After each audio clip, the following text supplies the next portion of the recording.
en 1948, il y a eu la Nakba, c'est-à-dire le premier quand ils ont été en fait chassés pour la première fois des terres palestiniennes. Et donc, on essaie en fait chaque année au Cercle des étudiants arabes européens de faire une semaine ou une journée en rappel de ces personnes, des Palestiniens, des victimes, et il y a un peu de tout, voilà. Je suis très heureuse de vous présenter Walid, qui est venu de France aujourd'hui pour venir parler de son histoire. Et c'est un professeur de français palestinien qui a fait une école en Palestine et qui est venu ici raconter son histoire professionnelle sur place. Il va parler sur le système éducatif là-bas, mais aussi de sa famille, parce qu'il a une histoire très très touchante d'un côté de sa famille et il est venu aussi nous parler de ça. Merci beaucoup. Oui, merci beaucoup. Bonjour, bonsoir à tous et à toutes. J'espère que vous allez bien. C'est Walid. Je suis prof de français, comme l'a dit ma soeur Shaima. Et palestinien gazaoui. J'ai vécu toute ma vie en Palestine à Gaza. Et je suis prof de français, joueur de foot professionnel là-bas aussi, à la première division dans le championnat de Gaza. Et aussi, je suis le responsable de l'association Tabassum sur place à Gaza, en Palestine, qui s'occupe des enfants qui ont des difficultés financières au niveau de l'éducation, au niveau aussi de la nourriture ou des aides humanitaires en général. On s'occupe aussi des familles qui sont dans le besoin, qui ont des difficultés financières. On essaie juste d'améliorer les conditions de la vie, de vie pour les familles, surtout les enfants. En tant que prof de français, je me concentre toujours sur l'éducation et comment diffuser la langue française, enseigner la langue française. C'était mon rêve, c'était ce que j'aime beaucoup de faire depuis longtemps, parce que j'ai commencé à faire mes études de français en 2003 et j'ai 36 ans. Même si je fais pas mon âge, chacun me disait toujours comme ça, mais c'est pas grave, c'est comme ça. Donc je discutais tout à l'heure avec mon ami. Bon, donc ce que j'aime beaucoup faire, c'est enseigner la langue française et j'essaie juste de profiter la langue française pour aider mon peuple et pour que ça soit la chaîne de communication entre le peuple palestinien à Gaza et le peuple francophone dans le monde entier, parce que comme vous le savez, nous en Palestine on ne parle pas le français, on parle que la langue maternelle, c'est la langue arabe, et puis la deuxième langue c'est l'anglais. Et ok, on apprend l'anglais de la première année en primaire jusqu'à le baccalauréat ou le bac, donc on sait un peu d'anglais, mais au français c'est impossible. Et même quand je me suis inscrit au département de français en 2003, je te jure, tout le monde dans ma famille était contre. Qu'est-ce que tu fais, Walid? Qu'est-ce que tu fais? C'est quoi ce que tu vas apprendre? Le français? Mais qui parle français? Et tout le monde était contre moi. Mais pour moi, c'est quelque chose que ça vient du cœur. C'est quelque chose que j'aime. Moi, j'aime beaucoup les langues étrangères. Et j'avais un niveau assez fort, si vous voulez, la langue anglaise. Quand j'ai fini mon bac en 2003, et je me disais j'ai envie d'apprendre une nouvelle langue, pourquoi pas. En fait, c'était comme par hasard. J'étais avec mon ami, on était des amis quand on a fini le baccalauréat. Chacun a cherché une université juste pour faire ses études. Moi, je voulais juste faire mes études de droit. Imaginez des études de droit et des études de français. C'est vraiment loin, hein. Mais après, c'est comme ça. J'étais avec mon ami, je me suis inscrit à l'université Al-Azhar parce qu'à Gaza, il y a 3 universités vraiment les top. Parce qu'aujourd'hui, on est à l'université de ULB et j'aimerais bien aussi de parler un peu des universités de chez nous. Il y a 3 universités chez nous. L'université Al-Aqsa où j'étais diplômé de département de français, l'université Al-Azhar et l'université islamique. Ces 3 universités, il y a plusieurs universités, mais ces 3 universités qui donnent, je ne sais pas comment dire, un très bon niveau aux études. Quand tu fais les études là-bas, c'est vraiment fort. Bon, moi je me suis inscrit pour faire mes études de droit, et puis j'étais avec mon ami, il m'a dit ouais, est-ce que tu peux venir avec moi, je vais m'inscrire pour faire ces études, pour être un prof de mathématiques. Donc je suis allé avec lui à l'université Al-Aqsa, ça s'appelle comme ça, Al-Aqsa comme la mosquée Al-Aqsa. C'est une mosquée pour nous très sacrée pour les musulmans et pour les Palestiniens. Je suis allé, le moment où je suis rentré de la porte de l'université, j'ai vu comme ça un très grand panneau qui bienvenue au département de français. Et à ce moment-là, je me suis inscrit et c'est fini. Bon, et normalement, chez nous, au département de français, en fait, il y a deux universités qui enseignent la française. Il y a l'université Al-Aqsa, mon université, et l'université Al-Azhar. Donc l'université Al-Azhar, il y a un département qui s'appelle le département anglais-français. Ils ne donnent pas le français 100% de français, non. Ils donnent un peu ils donnent l'anglais, puis quelques modules en français. C'est pas assez fort à mon avis, mais ils donnent leurs professeurs là-bas de français, ils sont vraiment, ils ont un très très bon niveau à la française. Donc l'autre université où j'étais diplômé, c'est l'université Al-Aqsa. Il y a un département qui s'appelle le département de français. 100% français, tous les modules français en français. Il n'y a aucun module en arabe. Il y a quelques modules en arabe pour la faculté de l'humanité, un peu, mais après on dit 97% c'est français. Donc la première année c'était une année préparatoire. Ça veut dire on commence par zéro. Moi je connaissais que pardon, bonsoir, bonjour, c'est tout ce que je connais. Après on parle pas le français, c'est ça le problème. Bon, ils ont commencé avec nous par zéro. Donc le département de français, à ce moment-là, il y avait des profs français et des profs palestiniens qui ont déjà fait leurs études en Europe, en Belgique. En Belgique, il y a en France. La majorité sont en France. C'est eux qui ont enseigné la française. Donc tu fais la première année, la première année préparatoire, la deuxième année, et après si tu réussis, ils font bien sûr les examens de 4 compétences. Je ne sais pas s'il y a parmi nous ici des étudiants de la langue française ou des langues en général, on fait l'évaluation toujours pour 4 compétences. La compréhension orale, compréhension écrite, expression orale, expression écrite. Donc ils font un examen, si tu réussis à ces examens, tu peux continuer la langue française et méthode d'enseignement. Et après on continue, on a appris les méthodes d'enseignement, la langue française, grammaire, théâtre, on a appris aussi civilisation, technique d'enseignement, tout. Et c'est comme ça, après en 2008, j'étais diplômé au département de français. Bien sûr, je n'ai pas trouvé de travail, c'est normal. Mais j'ai commencé à travailler dans un centre pour les enfants. En fait, un centre, un très grande bibliothèque pour les enfants. Ils font des activités ludiques. Et à ce moment-là, j'ai commencé à créer une relation entre moi et les enfants. Et j'avais une idée générale de mon travail à l'avenir. Par exemple, moi, j'aime beaucoup travailler avec les enfants et l'éducation avec les enfants. Donc, j'avais eu beaucoup d'expérience à cause des activités ludiques qu'on a fait avec les enfants, les activités pédagogiques aussi avec les enfants de Gaza, qui sont venus de toutes les écoles de Gaza pour faire une visite à cette bibliothèque. Ça veut dire, s'il y a par exemple une école qui va venir avec les élèves, par exemple, 50, 100, 200. Donc moi, je travaillais avec eux, avec mes amis aussi, ou mes collègues là-bas. J'étais un bénévole.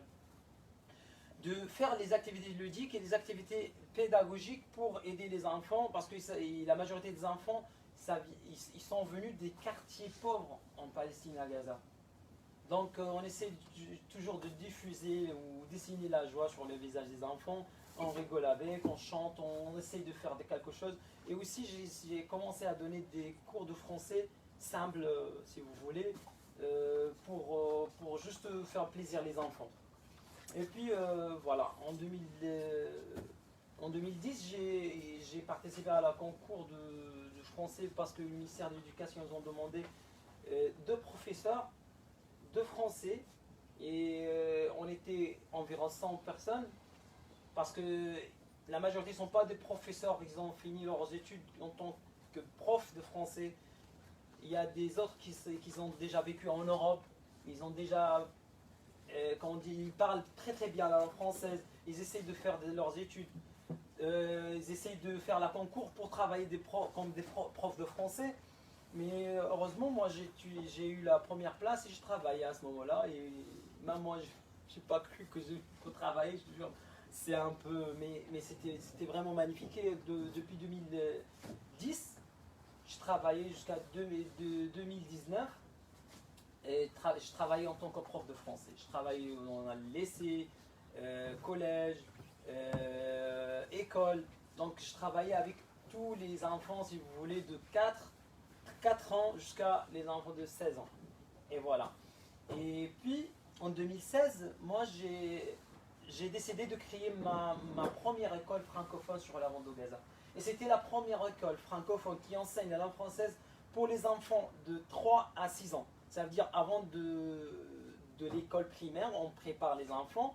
Et parce que, en fait, comme tous les enfants, mais moi, après mon expérience avec les enfants palestiniens, je trouvais que les enfants, là-bas, ils sont vraiment très intelligents. Ils aiment beaucoup apprendre des nouvelles langues, apprendre des nouvelles choses. Et pour moi, c'était la personne qui a donné cette occasion pour les enfants là-bas en Palestine, à Gaza, pour découvrir la langue française. Et aussi les parents, même si c'était un tout petit peu bizarre pour eux de français, mais qui apprend le français. Et après quand tu parles avec les parents des enfants, ils étaient vraiment motivés à laisser leurs enfants d'apprendre le français. Et la première année, j'avais 500 enfants. 500 enfants après avoir fait la publicité et tout. Pour l'école francophone, c'était la première école francophone dans le sud de la bande de Gaza qui enseigne la langue française. Et enseigne bien sûr les autres langues, anglais, français, arabe, un peu de mathématiques. En fait, on donne pas des très très grandes choses, mais on donne, si vous voulez, moi j'ai créé le manuel ou un petit livret pour les enfants de 3 à 6 ans. Comme ça, il y a 3 niveaux. Comme ça, on travaille avec les enfants, on ne donne pas des très très grandes choses. On donne, si vous voulez, les lettres, les membres, les couleurs, les animaux. Mais la majorité ou la plupart du temps, on utilise toujours des chansons juste pour avoir l'habitude aux enfants parce qu'ils n'ont pas l'habitude d'entendre le français. Et c'est ça aussi le problème des profs de français en Palestine, à Gaza, que je vais parler tout à l'heure, et aussi des élèves. Et même mon mémoire, moi je fais mes études maintenant à l'université, Lille 3, je fais mes études de la linguistique fondamentale et du corpus.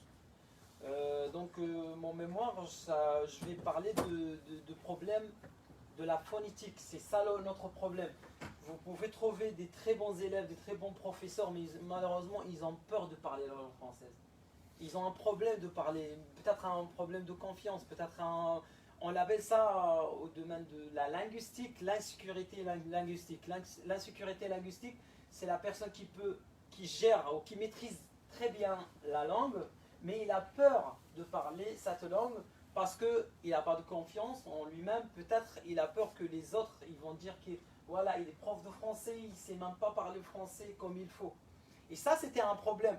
Moi, au début, j'avais ce problème, mais après, j'ai trouvé la solution, c'est il ne faut pas avoir peur, tout simplement. Tu peux faire des fautes, tu peux faire des fautes à la prononciation, parce que les fautes, ils font partie de l'apprentissage, c'est simple. Sans les fautes, on ne peut pas parler comme il faut, c'est tout. Si tu as cette capacité de dépasser cet obstacle, tu vas faire tout après.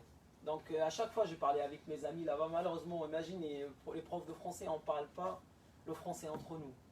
Quand il y a des formations, quand il y a des rencontres pour les profs là-bas, parce qu'à chaque fois, il y a des rencontres organisées par le ministère de l'Éducation et le consulat français pour faire des formations, pour parler des formations pédagogiques et tout. Mais imaginez, on ne parle pas français entre nous, et ça c'est catastrophique déjà.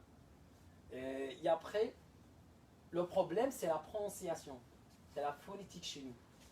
Et des fois, je ne dis pas la majorité, mais vous pouvez dire qu'à 90% des professeurs, là-bas, on ne prononce pas le français comme il faut. C'est ça le problème. Imaginez si le prof, il a déjà l'insécurité linguistique, comme j'ai dit, et il a déjà des problèmes à la prononciation, imaginez ses élèves, comment ils vont parler le français. Et déjà, j'ai déjà assisté des cours avec mes collègues, c'était un peu catastrophique. C'est pour ça, moi, j'ai essayé de venir ici en France, de faire mes études, et de chercher, et de trouver une solution. Pourquoi on fait comme ça? Pourquoi on ne parle pas le français comme il faut? Pourquoi on n'articule pas le français comme il faut? Et après, j'ai trouvé quelques points. Si vous voulez, je peux partager avec vous vite fait. On va parler de la Palestine, mais en général, on va parler de la langue française parce que c'est un sujet qui m'intéresse beaucoup. Déjà, on a un problème avec le P.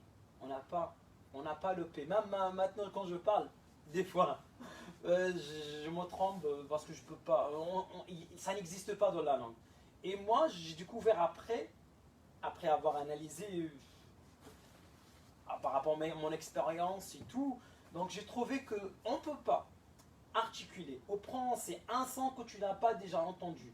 C'est logique, parce que tu ne peux pas parler le français si tu n'as pas déjà entendu comment il parle le français. Et en plus, il y a des sons qu'on n'a pas dans la langue arabe, comme le P. On a toujours le B.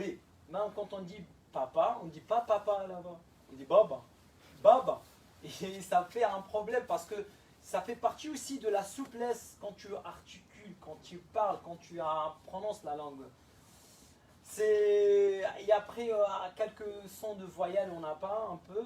Donc ça fait aussi partie de la situation politique de chez nous, que chez nous, on a un peu la mentalité là-bas, si tu parles le français, parce que le français, c'est une langue, si tu veux, douce.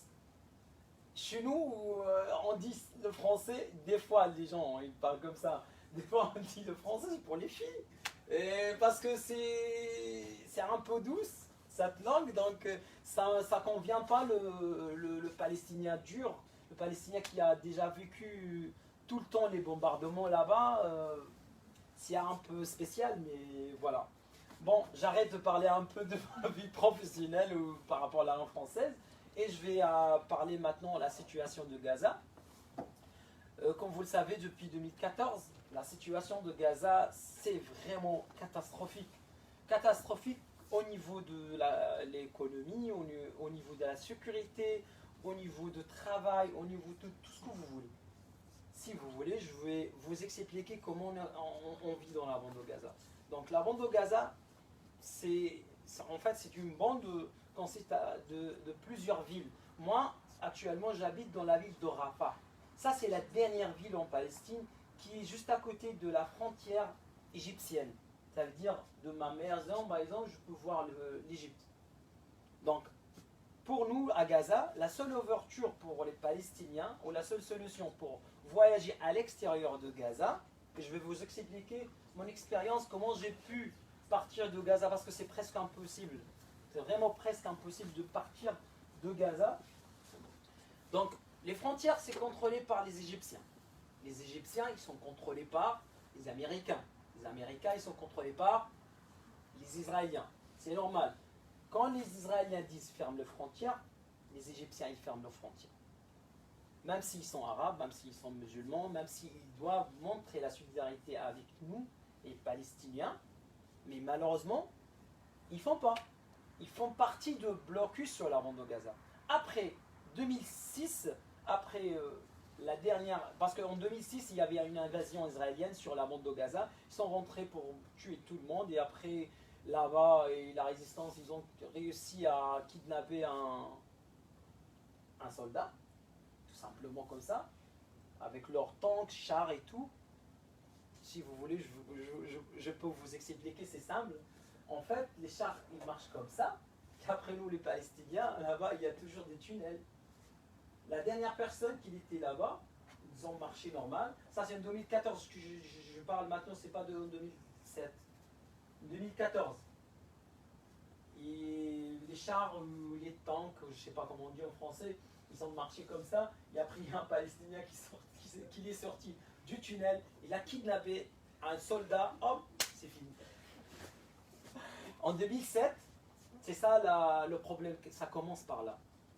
Quand il y avait toujours des problèmes, des bombardements et tout, Donc la résistance, ils ont réussi à kidnapper un soldat.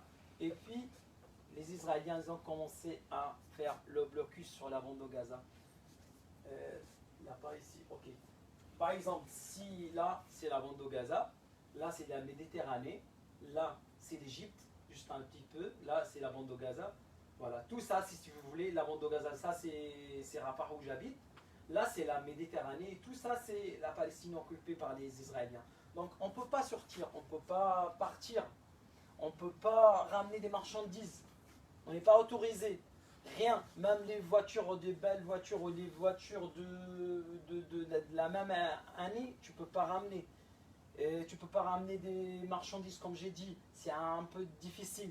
Et à partir de 2007, le problème, il y a un problème aussi de coupure d'électricité. Les coupures d'électricité qui durent entre 15 heures et 18 heures. Quand il y a des bombardements et tout, c'est catastrophique. Parce que aussi, on prend notre électricité, ça vient de l'Égypte.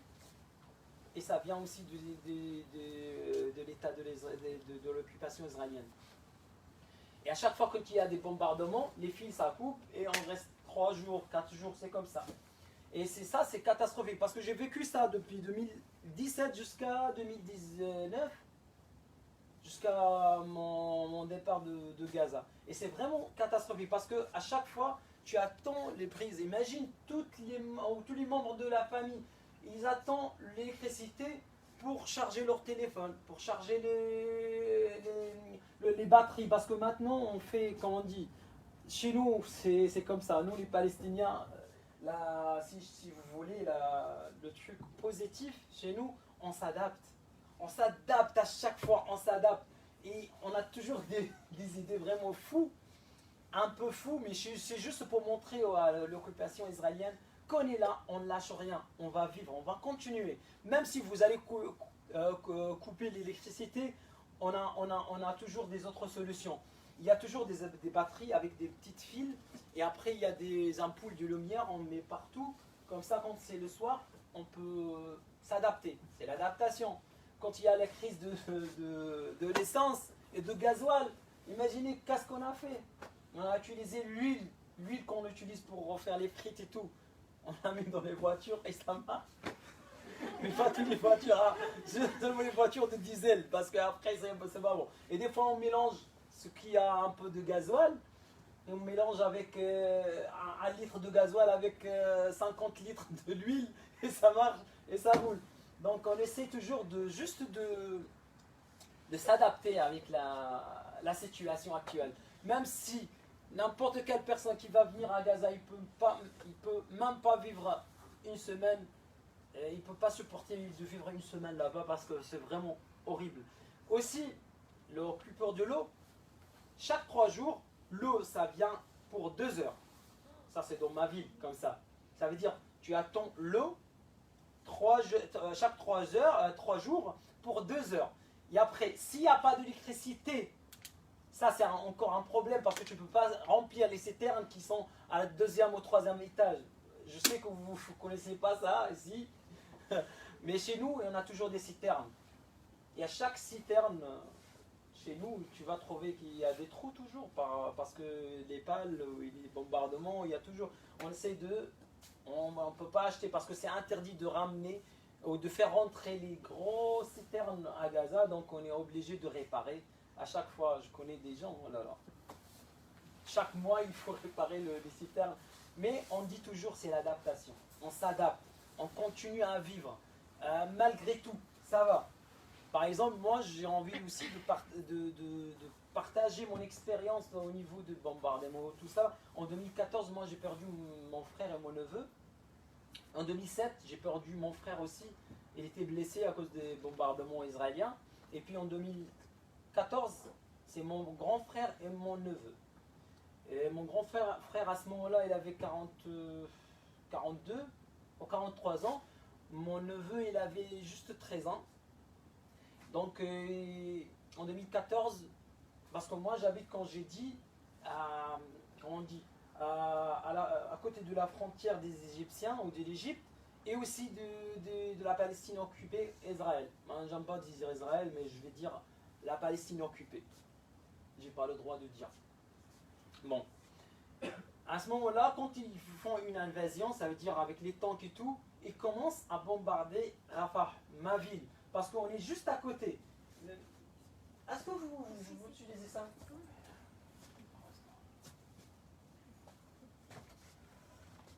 Mais ça fait longtemps.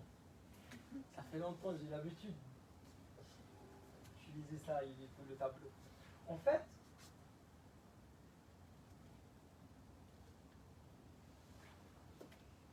voilà, ça c'est Gaza. Ça c'est la Méditerranée. Et tout ça, c'est l'Égypte. Et tout ça, c'est la Palestine occupée. Voilà. Donc, nous, si c'est ça Rafah. Et ça, c'est le passage de Rafah. Quand j'ai dit, c'est la seule ouverture pour nous les Palestiniens pour qu'on puisse partir au monde entier. Je vais vous dire comment j'ai fait moi. Là, quand il y a une invasion israélienne, les Israéliens, ils ramènent toujours des tanks là, à cette zone-là. Et à cette zone-là. Ils commencent à bombarder là. Ça, c'est ma ville Rafah. Donc, à ce moment-là, ils ont fait quoi? Ils ont jeté des papiers pour nous dire il faut quitter notre quartier. Parce que notre quartier, c'est pas très. Notre quartier, c'est là. C'est là. Ça, c'est notre quartier et ça, c'est les frontières. Donc, il y a juste 2 kilomètres de là jusqu'à là. Ça veut dire quand ils commencent à faire une invasion ou ils veulent rentrer avec leurs armes et tout, ça commence toujours par notre quartier. Bon, ils ont jeté des papiers pour nous dire il faut quitter votre quartier parce qu'on va faire une opération militaire ou machin. Et après, il faut partir immédiatement. Mais après, quand vous pouvez imaginer l'horreur ou le terrorisme quand tu entends des bombardements juste à côté de chez toi, juste à côté, tu parles de tes voisins, juste à côté, et après tu te réveilles, en fait tu dors. Normalement on dort, comme les êtres humains. Et après quand il y a des bombardements, tu te trouves en l'air comme ça et tu comprends rien. Tout ce que tu penses c'est des enfants et tu sais de comprendre la situation. C'est vraiment quelque chose, c'est dingue. C'est vraiment quelque chose qu'on ne peut pas imaginer. Et puis, tu regardes autour de toi pour comprendre comment ça se passe.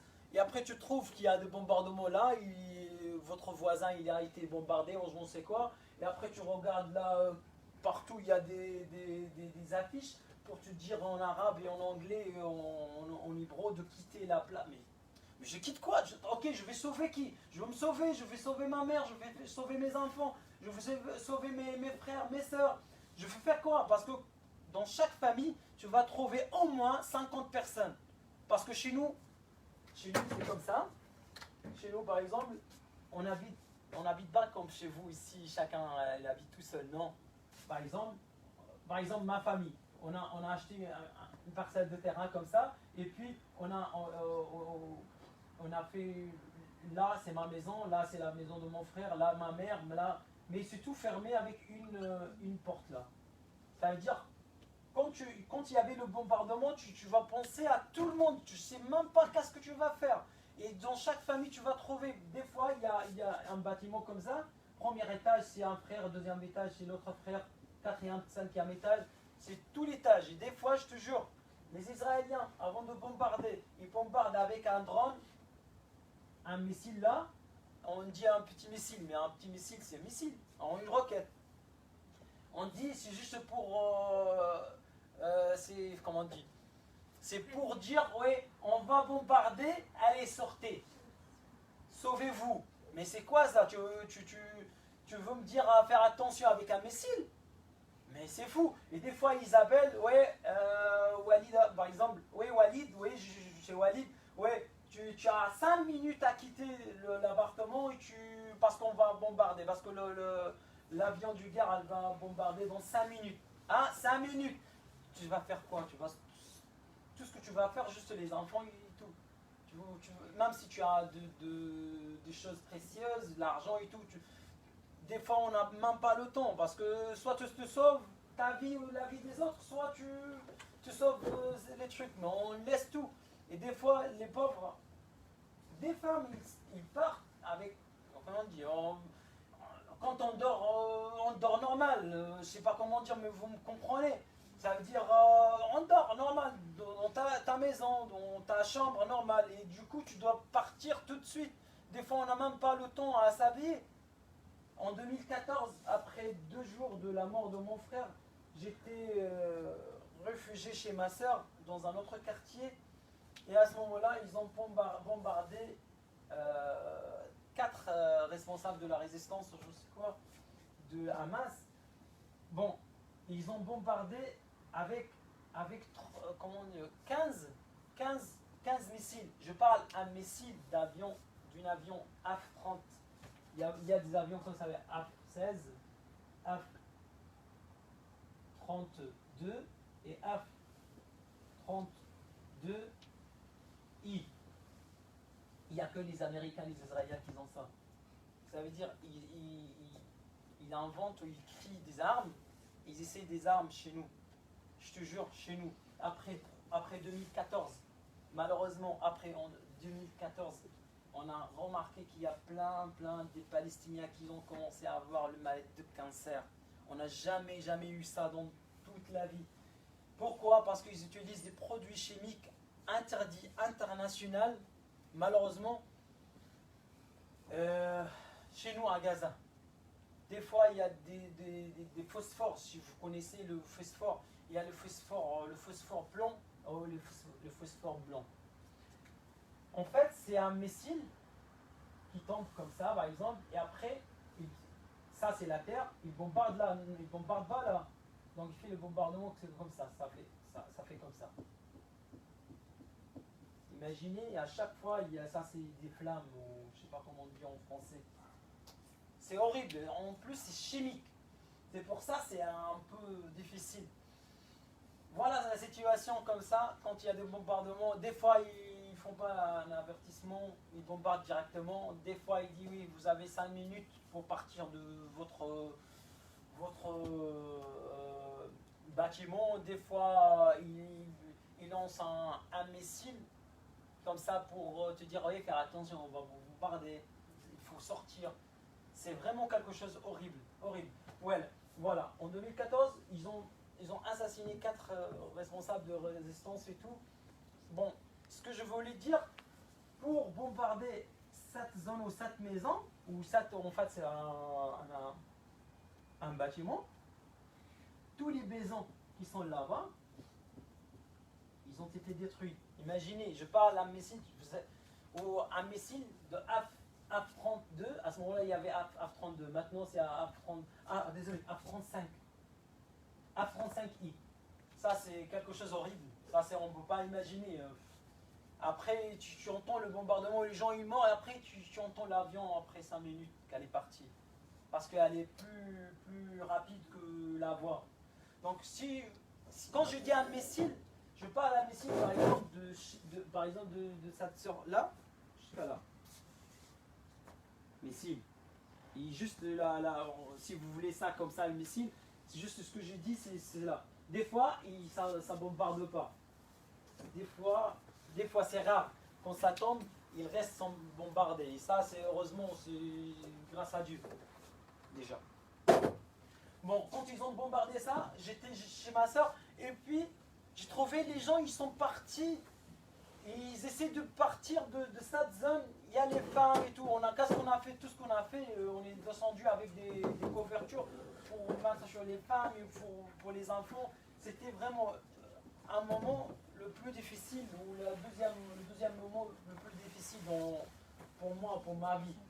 Et le premier moment aussi, quand j'ai dit en 2014, j'ai perdu mon frère et mon neveu. Ils étaient dans notre quartier juste pour sauver des blessés. Mon frère, il n'y avait que lui à ce moment-là. Il a pris son fils de 14 ans. Ils sont partis dans notre quartier juste pour sauver des blessés. Ils ont trouvé un blessé, alhamdoulilah. Ils ont réussi à sauver, à l'acheminer jusqu'à l'hôpital. Et après, mon frère, pourquoi il est retourné encore une fois, je ne sais pas.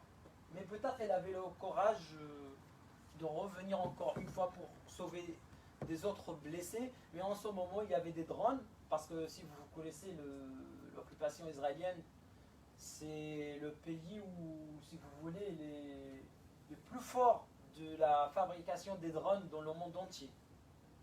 Ça veut dire leur technologie, ils donnent maintenant aux pays arabes, ils donnent à tout le monde. Donc, ils ont bombardé mon frère avec deux missiles du drone. C'est des drones chez eux, c'est horrible. Et puis voilà. Et puis on a attendu 3 jours. Non, avant, on a appelé le Croix-Rouge pour parler avec les Israéliens, de laisser juste les secouristes et l'ambulance, de rentrer dans la zone juste pour prendre leur cadavre, le reste, si vous voulez, le reste de leur corps. Bon, et après, ils ont accepté à condition que s'il y a quelqu'un en vie, on va bombarder les blessés et en plus les secouristes avec l'ambulance et tout. Même, ils disent toujours ça aux secouristes. Même les secouristes, ils sont intelligents aussi. S'il y a quelqu'un blessé, ils l'appellent avant de, par exemple, 10 mètres ou 20 mètres, par exemple, de là-bas, il dit hey, il ne faut pas bouger, fais comme si tu mens, comme ça, et tu ne bouges pas, parce que sinon, ils vont bombarder. On est obligé de faire comme ça, parce que sinon, ils ne rigolent pas. Hein. Ils ne rigolent pas, parce qu'après, il y a les drones, ils ont des caméras de haute résolution, ils voient tout ce que vous voulez, c'est horrible. Lui, de très loin, il contrôle avec une manette ou quelque chose. C'est horrible, juste avec un bouton, il peut terminer ou exterminer ou faire le nettoyage ethnique pour une famille en entière. Il y a des familles en entière, ils sont disparus de la vie. Le père, la mère, les enfants, les oncles, toute la famille, ça n'existe plus. Ça y est, ils n'existent plus dans la vie, c'est bon, ça y est. Tout le monde est loin. C'est comme ça. Il y a des familles, plusieurs familles en Palestine, comme ça, malheureusement, il n'y a personne.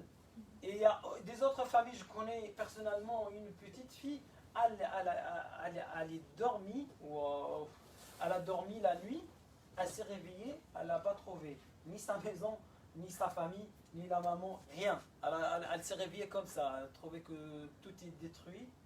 La pauvre, il parle avec elle, elle rigole. Elle rigole parce qu'elle ne comprend pas. Elle ne comprend pas que toute la famille est partie.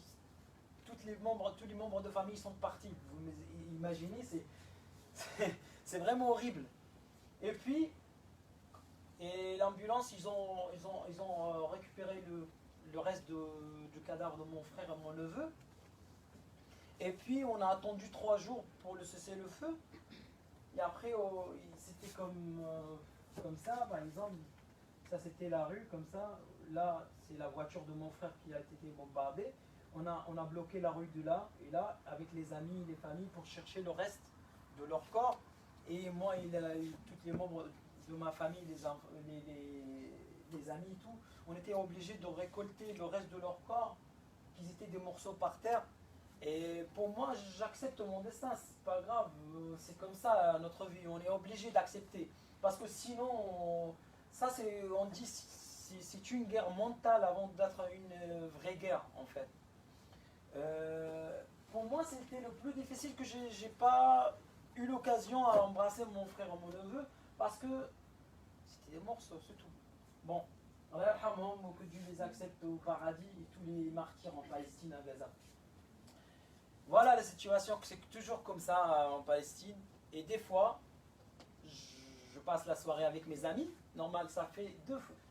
C'est passé 2 fois ce que je vais raconter maintenant. 2 fois avec 2 amis. Parce que moi, je joue le foot, donc je suis assez connu là-bas. On fait des soirées des fois comme ça. On passe les soirées ensemble avec les amis. Et le lendemain, une fois en 2010, je me rappelle, et on a passé la soirée avec les amis. Et moi, ça va, je suis rentré, je suis dormi. Me réveiller le matin pour me dire Walid, tu es où? J'ai dit, moi, je suis à l'école maintenant, je travaille. Il m'a dit, ok, après, dans 1 heure, il faut que tu sois en centre-ville parce qu'on va en tirer notre ami Hey. Et je dis, quoi? On était ensemble hier soir, on a fait la soirée ensemble. Il me dit, voilà, c'est comme ça.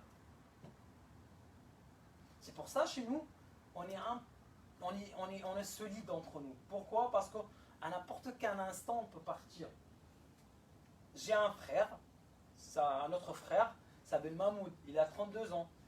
Un jour, il a marché normal dans la rue, comme ça, il y avait 3 personnes, 3 jeunes hommes, ils sont venus de l'autre côté, ils me disent hey, missile, missile. Ils ont couru comme ça, mon frère.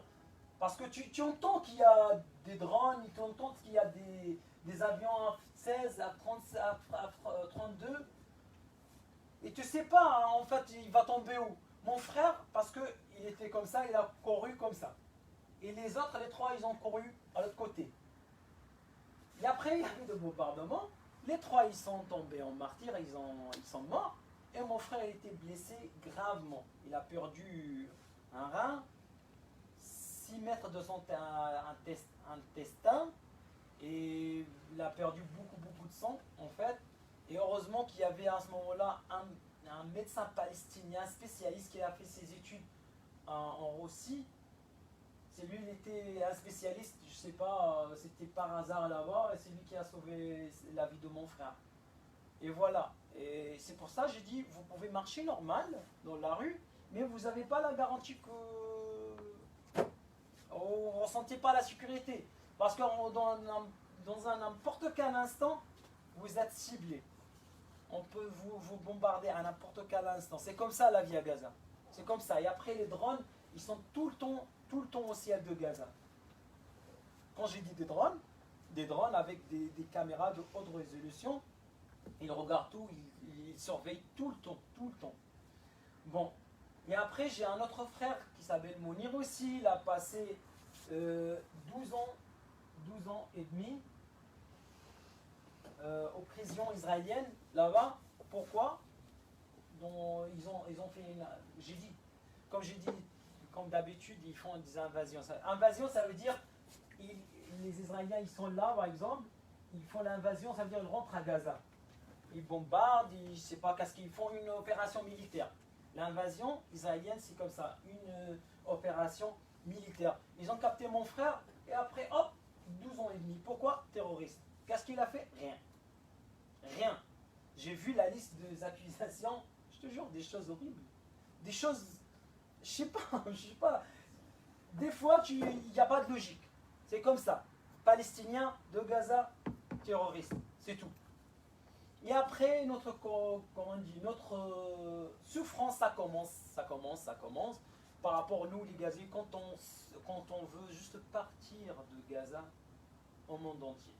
Et maintenant, je vais vous raconter mon expérience ou ma petite histoire, comment ça se passe quand je suis parti de Palestine, de Gaza, vers l'Égypte pour venir ici en Europe.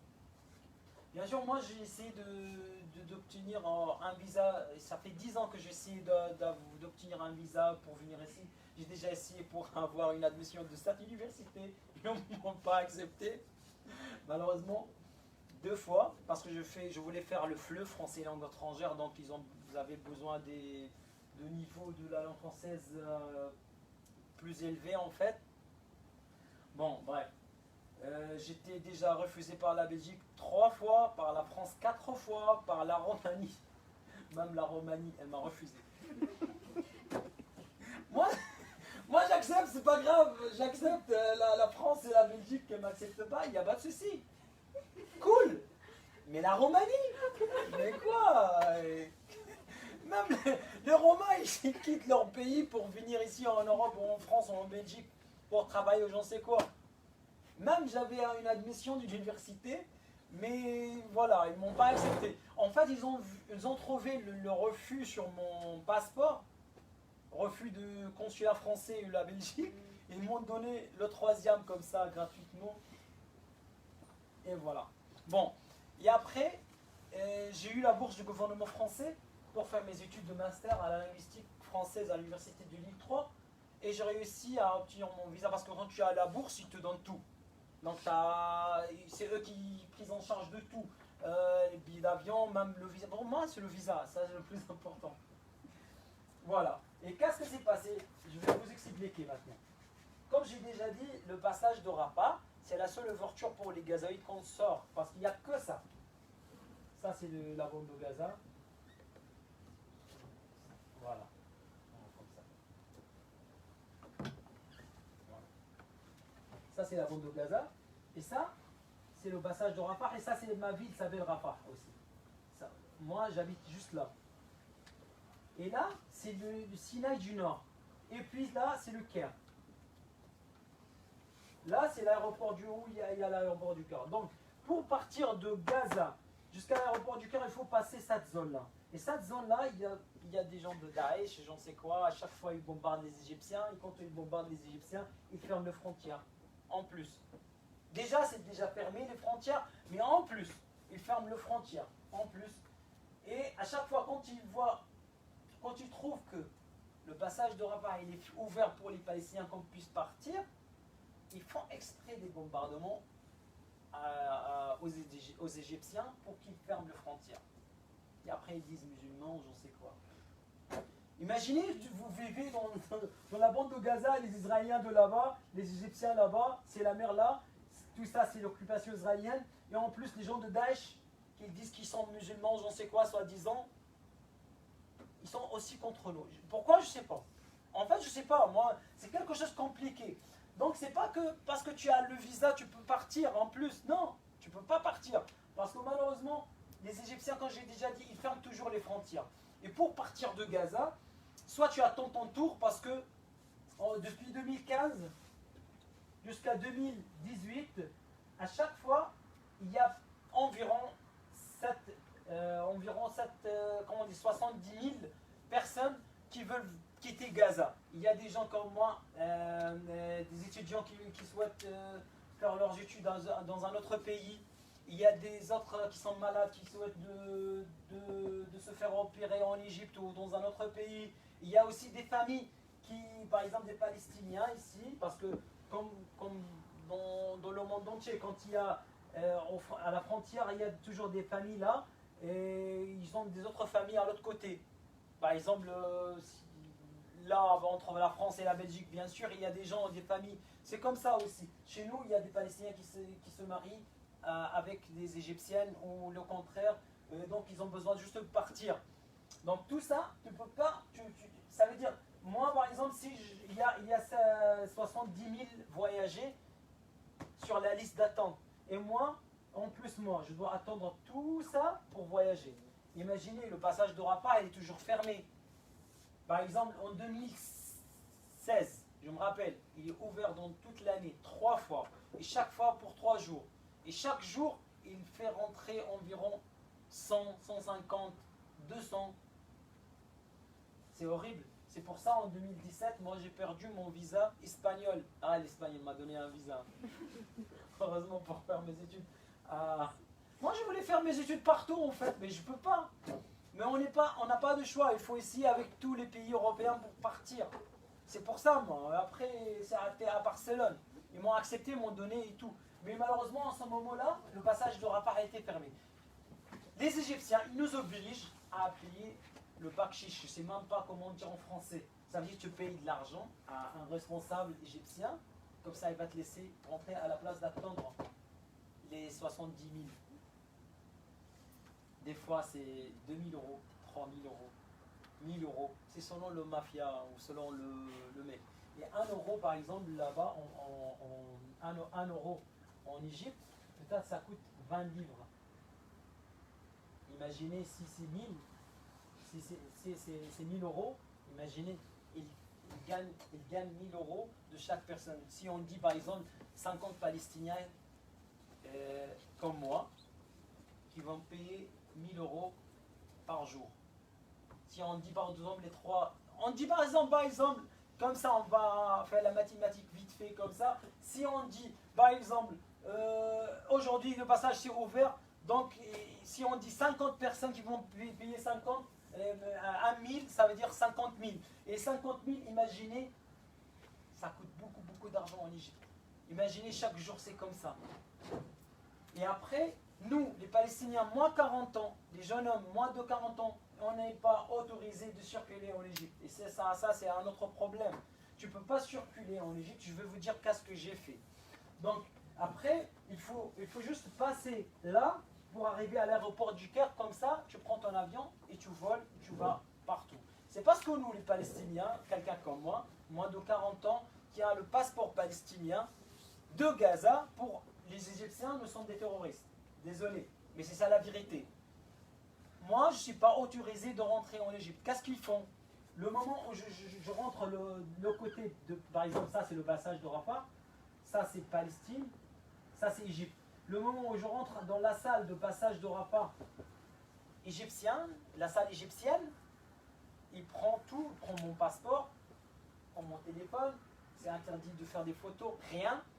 Et après, il me met dans une salle comme ça, moi je l'appelle prison. Désolé, quand on t'enferme dans une salle, et tu n'es pas autorisé de partir, tu n'es pas autorisé d'acheter quelque chose, ça c'est la prison. Excusez-moi, parce qu'il y a des gens qui disent ouais, les Égyptiens, les frères, j'en sais quoi, non. Je parle du gouvernement qui gouverne là. Bon. Après, ils te gardent, ils attendent aussi les jeunes hommes moins de 40 ans dans la même salle. Et après, quand c'est 50 par exemple, il appelle un bus. Tout le monde rentre dans le bus avec 10 policiers par exemple, avec un responsable aussi de l'ambassade de Palestine avec nous, qui a un sac, le sac, il y a deux sacs, un sac pour les passeports, l'autre sac c'est pour le téléphone. Comme ça, tu bouges plus en fait. Et si tu vas, comment on dit, si tu seras vexé, tu vas dire non, pourquoi vous faites comme ça, vous n'allez jamais voyager. C'est bon, c'est fini pour toi. Il va chercher ton passeport et dire là, vas-y, rentre à Gaza. Pour eux, rentre à Gaza, c'est comme si tu es dans l'enfer. Rentre à Gaza. C'est comme ça, les Égyptiens, ils font comme ça. Et des fois, ils acceptent, quand tu es dans la salle égyptienne ici, si tu es chanceux, il ne va pas te dire rentre à Gaza. Si tu es chanceux. Et en plus, tu n'es pas autorisé, tu n'as pas le droit de dire que j'ai envie de voyager, de rester en Égypte. Ou voyager pour faire pour un voyage touristique en Turquie. Si tu dis Turquie, ça sera dans la merde. Rentre, je te jure, rentre. Il ne va même pas parler avec toi. S'il va trouver le visa turc, parce qu'en ce moment-là, en 2000, quand j'ai dit, après ce qui s'est passé en Égypte, moi, je ne parle pas de l'Égypte, en fait, après en 2012-2013, la situation entre la Turquie et l'Égypte, c'est vraiment sensible. Donc si à ce moment-là, s'il trouve le visa turc, tu seras dans la merde, tu rentres à la tôle. Si tu dis Turquie, seulement tu dis pas Turquie, rentre. C'est comme ça, rentre à Gaza. Mais pour eux, c'est parce qu'ils savent très bien, Gaza c'est de la merde. Gaza c'est la coupure d'électricité, c'est les bombardements, c'est tout. Parce qu'ils savent très bien que les jeunesses palestiniennes là-bas, ils souhaitent juste de partir de Gaza pour recommencer sa vie, pour trouver une nouvelle chance pour recommencer sa vie. Donc c'est comme c'est comme une punition. Rentre à Gaza, tu ne vas pas partir.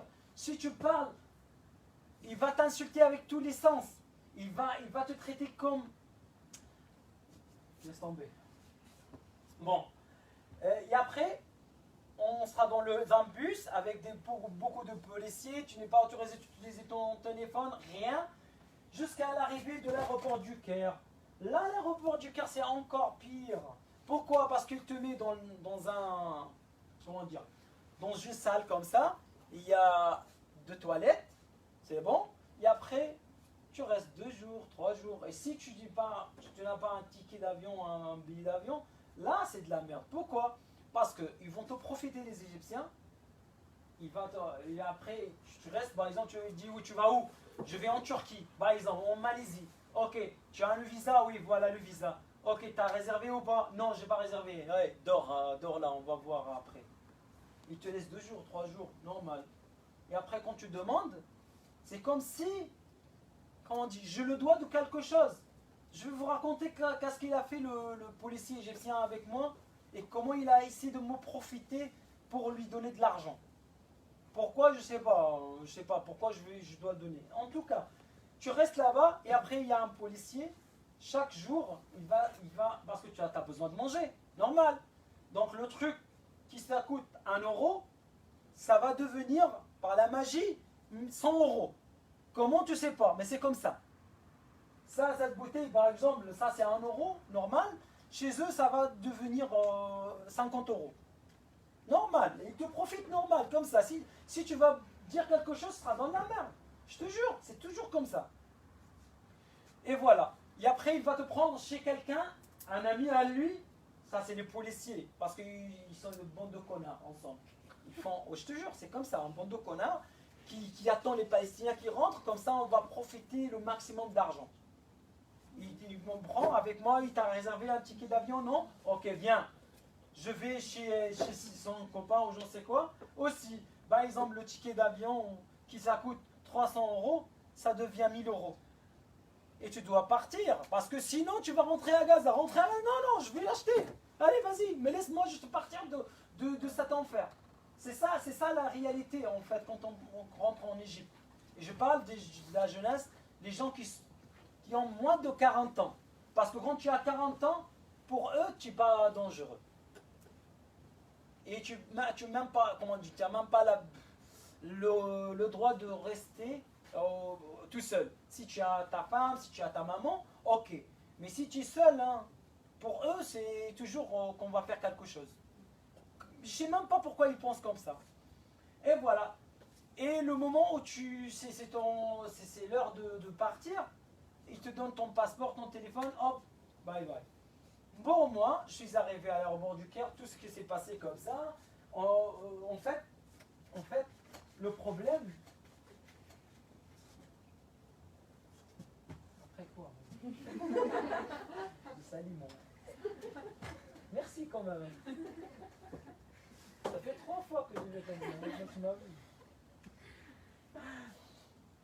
Voilà, en fait, ça c'est la bande de Gaza et ça c'est l'aéroport du Caire. Le problème, quand j'ai dit, c'est le Sinaï du Nord. Là. Cette zone-là, c'est vraiment horrible.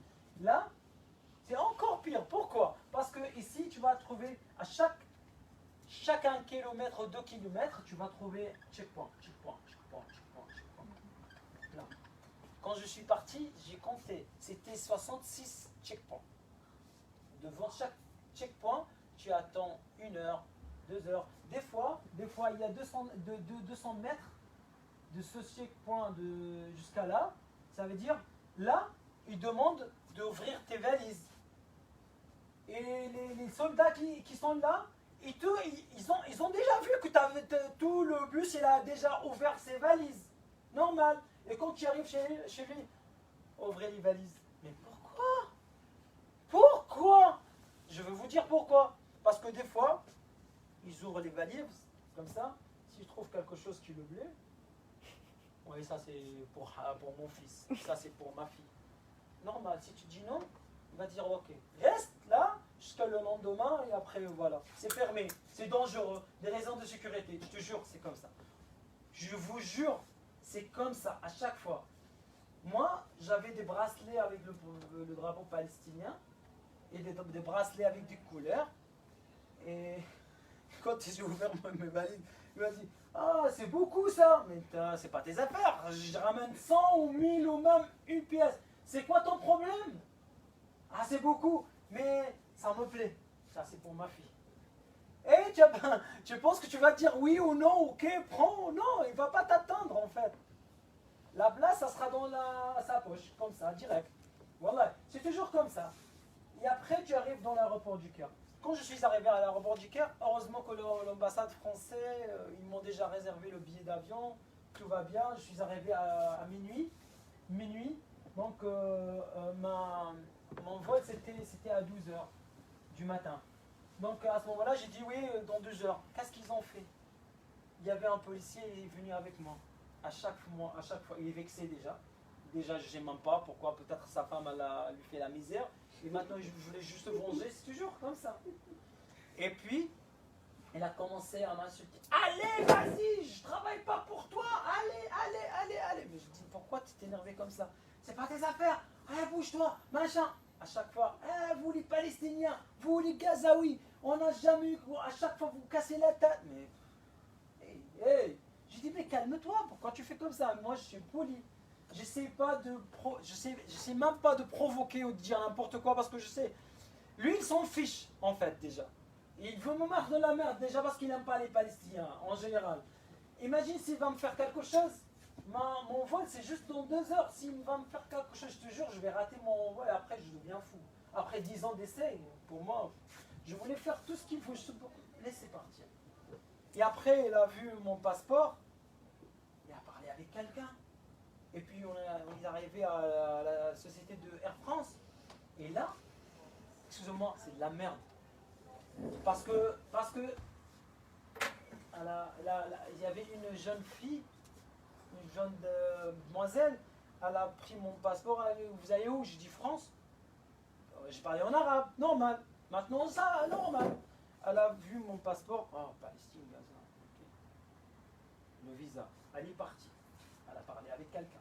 Il est venu, il m'a regardé, puis il m'a laissé. Puis il est parti. Puis ils ont ramené une troisième personne pour regarder. Puis ils ont ramené un appareil de je ne sais quoi. Ils regardent. Et après elle m'a dit, comment tu as eu le visa? Mais ouais, j'ai dit j'ai eu le visa. Maintenant je parlais en français. Parce qu'elle a pensé que je suis débile ou quoi, ou les Palestiniens n'ont pas le courage, ou ils n'ont pas ils peuvent pas parler des langues, ou je sais quoi. En fait, ça touchait ma dignité. Et moi, j'étais vraiment énervé à fond. C'est pour ça, moi, j'ai essayé juste de parler. J'ai dit, oui, madame, moi, j'ai eu ce visa de l'ambassade française.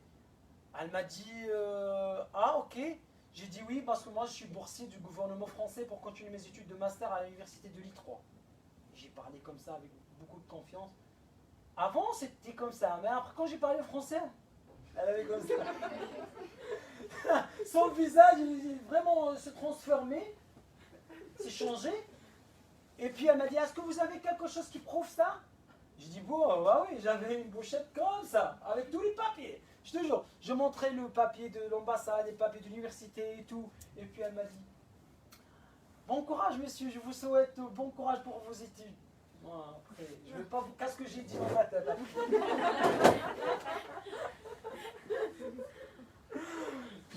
Après, voilà. Et après, il est venu avec moi, le policier m'a insulté à chaque fois, il m'a provoqué. Et après, il y a quelqu'un, son ami. Je suis sûr qu'il a parlé avec son ami pour parler avec moi. Et son ami, il m'a dit, hey, tu sais pourquoi il fait comme ça? Je dis, ah, dis-moi, moi c'est mon rêve de savoir pourquoi il fait comme ça. Je ne sais même pas pourquoi. Il m'a dit, parce qu'il a besoin d'argent. Donne-lui quelque chose. Mais j'ai dit, pourquoi? Il m'a dit, mais c'est comme ça, donne-lui quelque chose pour amener un cadeau pour sa femme ou pour son... Mais je dis, je suis responsable maintenant de sa femme ou de ses enfants. J'ai dépensé mon argent que j'ai pas déjà parce que je suis venu à... parce qu'ils pensent qu'on est riche, on a beaucoup d'argent, ou je ne sais même pas qu'est-ce qu'ils ont dans leur tête. Après j'ai dit, je ne veux pas rater mon avion. Ok. J'ai sorti 100 livres. 100 livres, oui. 100 livres, c'est 5 euros. Mais 100 livres, c'est bon là-bas, tu peux acheter quelque chose. J'ai dit, ok, j'ai compris, vous inquiétez pas. Oh, j'ai fait comme si, allez, je vais te donner. Hein. Voilà. Tiens, ça, c'est pour ton fils. Regardez comme ça. C'est quoi ça, 100 livres? Je voulais un billet vert. Ça veut dire 100 $. Il m'a dit comme ça, 100 $. Je me dis, quoi? 100 $? Je dis, wallah, moi, je connais même pas, ça veut dire quoi ça? Salam alaikum. Et après, j'ai pas donné. Et le moment où j'étais aux escaliers de l'avion, là, il m'a dit, avant de... ça y est, il m'a donné tout. Ça y est, je ne vais pas le voir jusqu'à la fin du monde, jusqu'à le jour du jugement. Ça y est, pour moi, c'est bon. Et il m'a dit, vous m'avez donné combien? Vous voulez me donner combien? J'ai dit 100 livres. Il m'a dit, oh, c'est pas grave, je vais le prendre. Voilà, il a pris, je l'ai donné et après... Voilà. Voilà, ça c'est, comment on dit, mon expérience en tant que Palestinien à Gaza. Ok, je voulais juste voyager dignement, sans m'insulter, sans m'en profiter, sans m'obliger à prendre quelque chose de ma valise, mes propres trucs. Et si tu parles, tu seras dans la merde, va te faire des problèmes. Voilà, ça c'est juste la souffrance. Et à chaque jour, ça commence, ça se répète, ça se répète, ça se répète. Mais je ne sais pas jusqu'à quand. Jusqu'à quand vous allez traiter les Palestiniens comme ça? On dit l'occupation israélienne, ok, parce que c'est une occupation, ils ne sont pas des musulmans, ils ne sont pas des arabes, ils n'ont pas de morale, ils ne sont pas comme chez nous, ils ne sont pas humains. Mais vous, il s'agit que vous êtes nos frères. On parle la même langue, la même religion, la même souffrance que vous voulez, tout. mais pourquoi vous faites comme ça avec nous? Mais après c'est la politique que je déteste. Ça, c'est le problème. La politique qui gère tout. En tout cas, c'est comme ça. Et pour le moment, il y a toujours le blocus dans la bande de Gaza. Il y a toujours les bombardements. Il y a toujours la difficulté de la vie là-bas, les coupures de l'eau, chômage là-bas. Malheureusement, on est considéré la société le plus éduquée dans le monde entier. Ça veut dire la majorité de la jeunesse là-bas, ils ont déjà eu leur diplôme, mais malheureusement, on ne peut pas travailler. La dernière fois, le ministère de l'Éducation au Koweït, ils sont venus à Gaza pour ramener des professeurs pour travailler là-bas. Parce qu'on est très, très connu au niveau de la qualité des professeurs en Palestine, à Gaza, surtout à Gaza. Donc c'est pour ça, dans le pays de Golfe, vous allez trouver là-bas les professeurs de la bonne qualité, ils sont des Palestiniens. Et moi, avant de venir ici en France, ils m'ont choisi pour enseigner le français là-bas, mais après j'ai dit non, je vais continuer mes études, je ne vais pas rester là-bas, parce que si je reste là-bas, je vais rester un prof. Moi, je voulais juste continuer mes études, mais mes amis, ils ont continué, maintenant ils travaillent, ça fait 2 ans là-bas au Koweït. Donc, quand j'ai déjà dit, le problème là-bas maintenant, c'est juste le chômage. La jeunesse là-bas, il ne peut pas travailler. Tu vas faire quoi? Tu n'as même pas l'argent de poche. Il n'y a pas d'occasion pour travailler. Parce que tout est fermé. Tu vas faire quoi? C'est ça. Si vous voulez, la société de Gaza, il souffre beaucoup du chômage là-bas. On ne peut pas travailler et pas d'avenir.